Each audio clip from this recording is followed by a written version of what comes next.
Hey everyone, today is Sunday, the 17th of July, and I'm going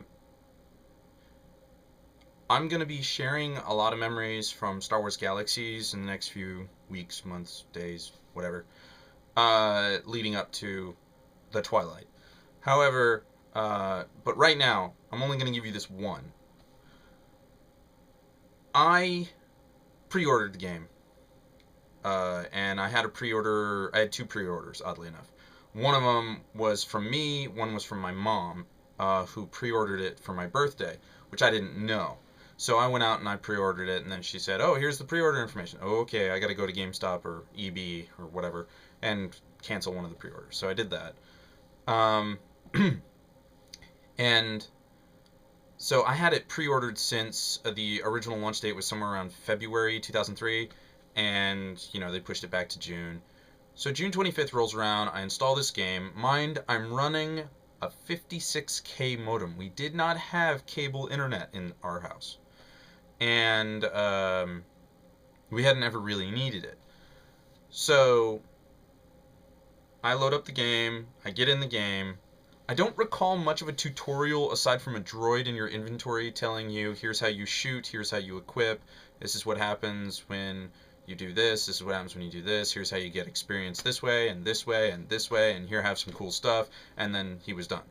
Um, and the game originally had an interface where all you needed to do was just to start typing and you could talk to people.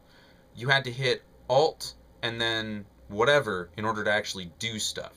And back then it also had a queue up system where you would queue up all your attacks. So like I want to shoot him with this attack and shoot him with this attack and then stab him with this. Well, you have this box of abilities and you go one, two, and then the third one, and so you watch as the top one goes off the stack, then the next one goes off the stack, and the next one goes off the stack as the animations fill out. So it was kind of a delayed combat system, but you had to think it out. There was a run command where burst run. You'd use that every couple of minutes or something. I don't remember if it had a 60-second cooldown or a 2 minute or 5 minute or whatever. I don't remember. Um, I do actually have my original manual downstairs, so maybe sometime I'll show it to you. But I did buy a box copy of the game. I do own the physical copy of Jump to Lightspeed. I also own another physical copy of the game, Complete Adventures, so that I wouldn't have to, because the game had been around so long at that time, I wouldn't have to reinstall all the patches up to that point. So, I had effectively a cutoff for patches. Um, but one of the things that struck me the most about the game when I started was how devoid of stuff to do. I mean, there was always kill monsters, do mission terminals, that sort of thing. But I really never got into that. I'm a quest-based kind of guy. And when Galaxies launched, there were no quests that had any significance whatsoever.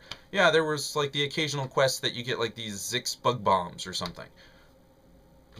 I mean, even today those objects are obsolete. The bug bombs. I mean, you can't really do anything with them. At least I don't think so. I think I got rid of them because they were taking up inventory space.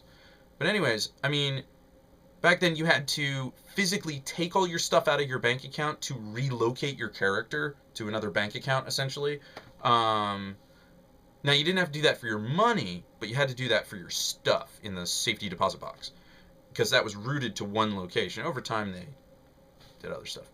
But I spent most of my time away from populated areas like Tatooine and Corellia and Naboo, which were the starter planets, um, because of my 56K modem connection. I couldn't handle the lag was terrible around people.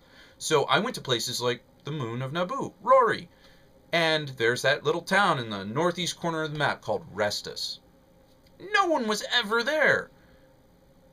And so I would run out, poke around, play around. I think one of the first things I did was master out Scout because all you had to do was milk and hide and you know, uh, build camps and stuff like that. So I actually didn't really have those.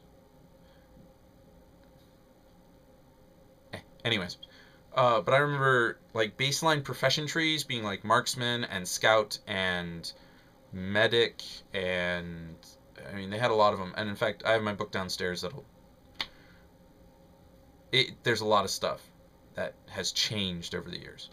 But I remember distinctly loading into the game, making my first character, and then immediately trying to find something to do. And there wasn't much to do. So for the first few months, I was pretty much a sightseer. But anyways, that's enough for today. I'm going to go play some Star Trek Online.